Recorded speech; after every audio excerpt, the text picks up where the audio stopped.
mamatay na lang siya para ay 40 days na lang antayin natin at 1 year anniversary tapos kwento na lang siya.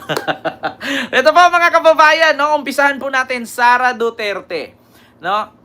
Actually mga kababayan, yun pong issue ni Sara sa confidential fund. Ang pera po na hinahanap doon ay kulang-kulang 600 million, no? Correct me if I'm wrong, kulang or 600 million plus confidential fund ang hinahabol sa kanya doon. 'Di ba? So ngayon mga kababayan, bukod po doon, sa DepEd po, meron po siyang yung mga Nutriban, yung mga pagkain na almost 5 million, at then sa confidential fund niya sa Office of the Vice President na 600 million. Ito pa mga kababayan, may panibagong lumabas na naman ngayon, Diyos mio Marimar, ultimo ang COA, sumasakit ang ulo. Bakit? 12 billion. Kung sa mga pagkain, no, na may mga insekto, so mga pagkain na mga nabubulok na hindi na distribute na 5 billion at yung 600 million na confidential fund.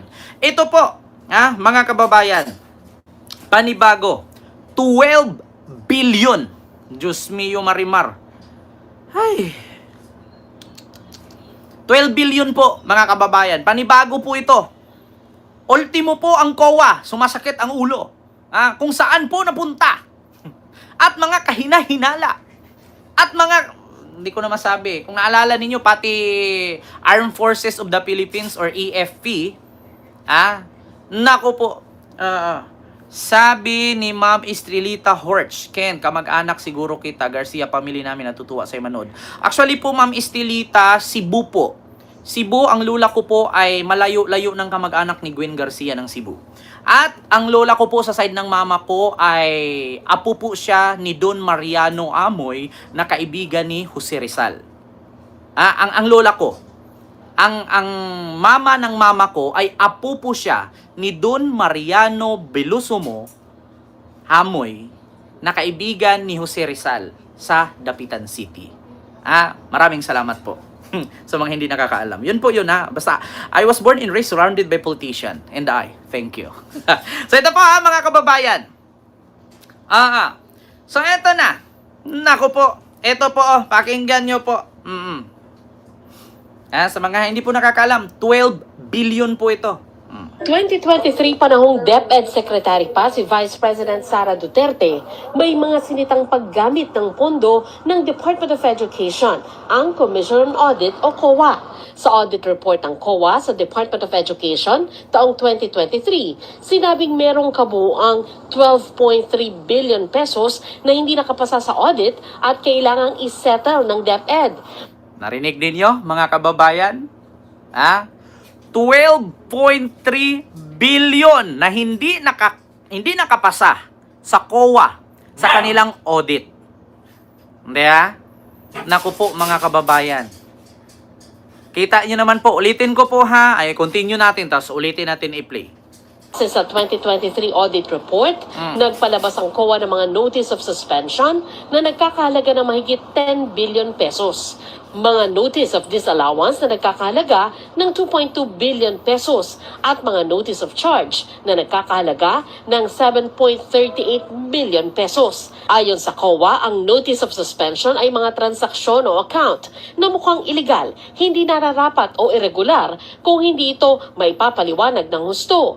Nagpapalabas naman ng notice of disallowance ang COA kapag hindi nakapasa sa audit dahil illegal, irregular, magarbo at iba pa ang pinagkagastusan. Nabibigyan naman ng notice of charge ang isang ahensya kapag kulang ang revenue o receipt na kailangan matanggap ng ahensya dahil sa kakulangan ng appraisal, assessment o collection. Nako!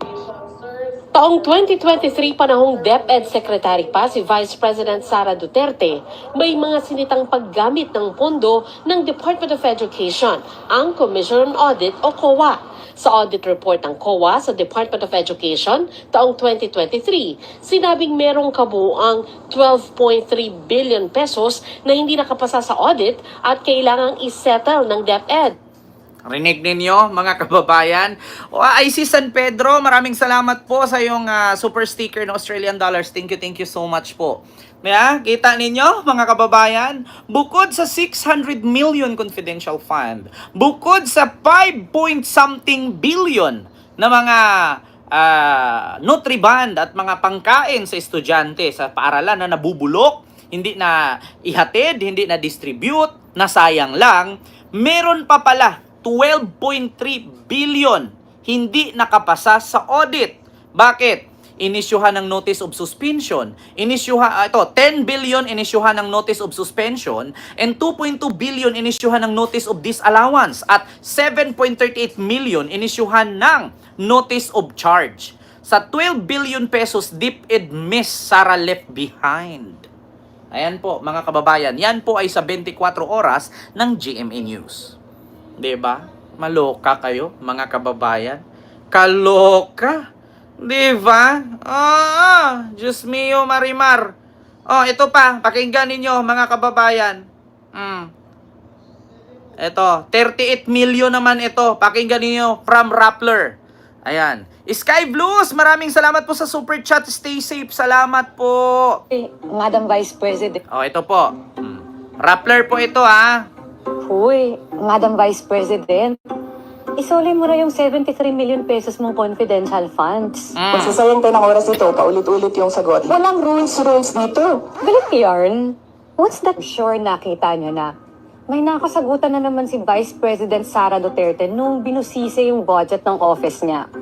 But this time, it's not about the book. It's about 73.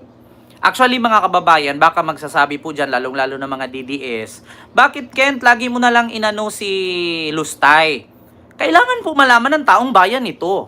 Kailangan pong mabulaklat ito ng taong bayan para hindi po tayo magmukhang tanga na bayad tayo ng bayad ng tax na pupunta lang din naman sa wala. Di ba? Ito po. Million pesos that auditors want her to return. Mm. Yes, correct. Return. Mamirian, hello po. Isuli. Yan ang epekto ng notice of disallowance ng COA. Ang sabi dun, 73 million pesos out of the 125 million pesos in confidential funds ni VP Sara noong 2022. Kulang-kulang sa dokumento. Paano naman kasi? Kaya nga, di ba, mga kababayan, nakalagay doon, merong 10 billion, notice of ganito, merong 7 point something billion, notice of ganito, and merong, di ba, mga kababayan? Kaya eto na, sabi mismo nitong Rappler na si Bunuan ba ito? Hindi ko alam kung anong pangalan nito. Basta siya po ang nagnanarate dito na saan daw dinala ni Sara ang 37 million, no, nakabilang sa 125 million na inubos niya in just 11 days. Binusisa daw ito ng Kongreso ay hindi daw ito masagot-sagot at marami daw palusot. Eto pa. Hindi daw malaman ng COA kung para saan ang 10 million pesos para sa reward. 34.9 million pesos para sa pabuya. Anong pabuya? 24.9 million pesos para sa pabuyang gamot?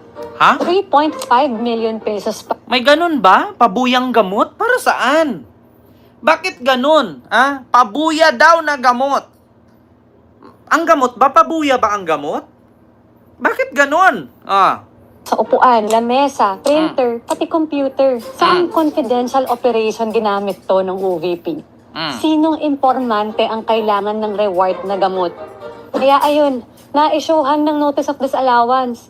Galit na galit ang VP ninyo. Madam Chair, since you allowed a snide comment, you will allow me a snide comment as well.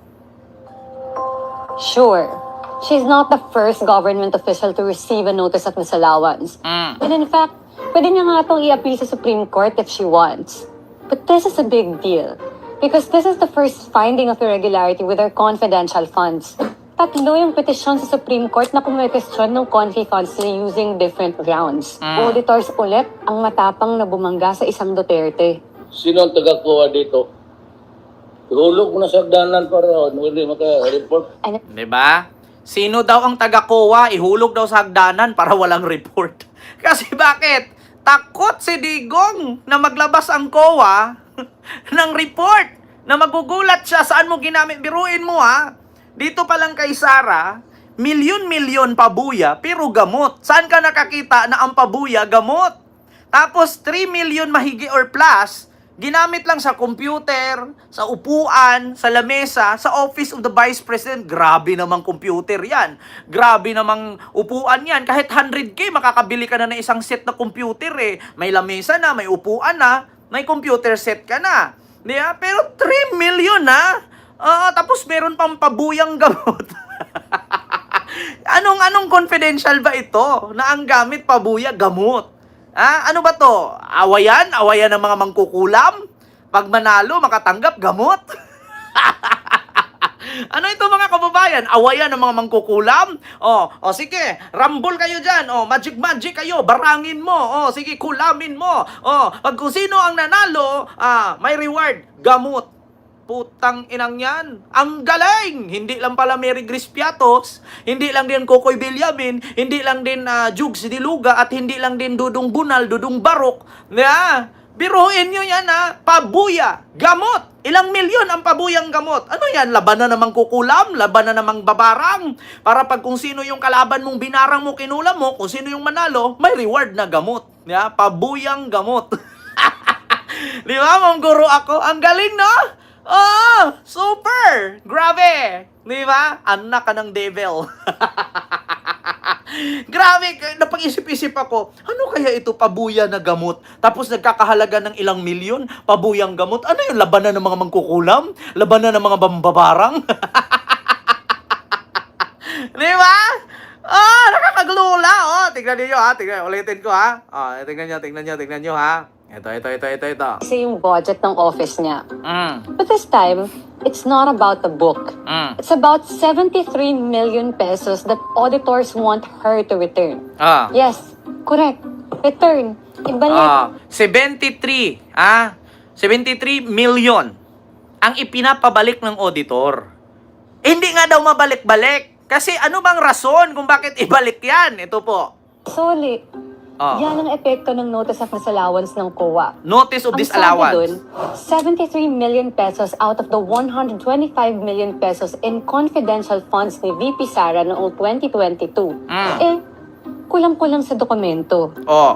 Paano naman kasi? Kulang sa Hindi document. daw malaman ng COA kung para saan ang 10 million pesos para sa reward. 34.9 million pesos para sa pabuya. Anong pabuya? 24.9 million pesos para sa pabuyang gamot? Diba? 24,990,000. 24,930,000. Pabuyang gamot. Ano to? Labanan ng mga mangkukulam? Labanan ng mga sorcerer? Labanan ng mga witchcraft? Kung sino yung manalo? May pabuyang gamot na 24 million. Putang ina, anong gamot ba to? Fentanyl? Anong gamot ba to? Coca-Cola, pulburon? Biruin ninyo mga kababayan. Diyos mio, Marimar, Ma'am Rowena Ignacio dyan sa Sacramento, California. Diba? 24 million pabuyang gamot. Labanan ng mga mangkukulam at mambabarang. Kung sinong mamatay, may pabuya. Grabe, no? Para tayong nasa planet Mars, tapos yung dimension natin parang nasa biringan. Nagugulat kayo, saan ba to ginamit? Ano ba tong mga, dito, confidential? Ano ba tong mga ganitong usapin? Baka sa biringan. Doon siya nag-duty sa biringan. Mga kababayan. Biruin nyo, 24 million. 3.5 million pesos para sa upuan, lamesa, printer, pati computer. Saan confidential Diba? 3 million plus. Upuan, lamesa, computer. Anong confidential bang Ano bang intelligence fund yan? Diba? Ma'am Emma Baticos. Diyos mio, Marimar. Ako, naniwala talaga ako na labanan na mangkukulam to versus mambabarang. Kung sinong manalo kay mambabarang o kay mangkukulam, merong 24 million na matatanggap pabuyang gamot. Kita ninyo? Bukod sa 73 million sa 125 million na inubos niya in just 11 days, meron pang 12 billion. Putang inang yan. Pati COA sumakit ang ulo. Hindi alam ng COA kung saan ginamit, anong dahilan, saan napunta, at anong binili. Bakit ganun kamahal?